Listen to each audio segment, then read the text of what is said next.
Hi, Carolyn.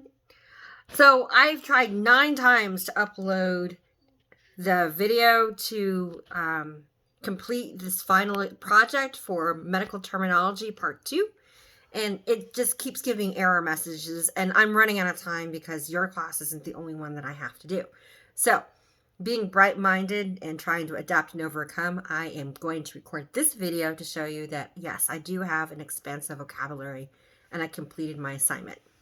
So the first word from Bones, Season 11, Episode 2, The Brother in the Basement, is blood. Where else would a murder mystery be without the usage of blood?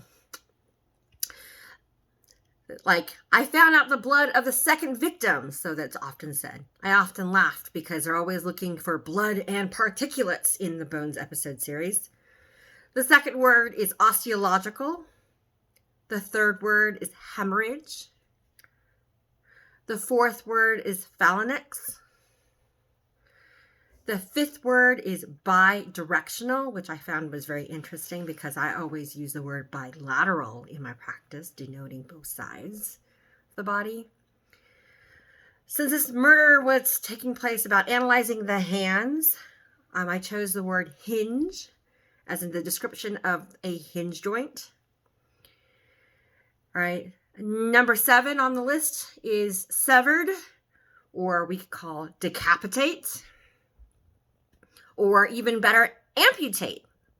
All those words being synonymous to one another. Number 8 is cauterize, as in when Booth decided to cauterize his wound after being shot in the basement with silver nitrate. Then number 9 is coagulate. Number 10 is manganese. Number 11 was potassium. Where else would a good word murder be without arsenic? Seems to be like it's not a good murder or a thing that happens in these dramas unless you have arsenic. Kind of like Chicago when they're talking about, I killed him with arsenic. It's one of my favorite movies, by the way, and also my favorite musicals. Number 13 was sulfates. Number 14 was scapula. Number 15, pelvis. Number 16, carpal tunnel syndrome, as in when Bones decided to analyze possible suspects with carpal tunnel syndrome. She also analyzed metacarpals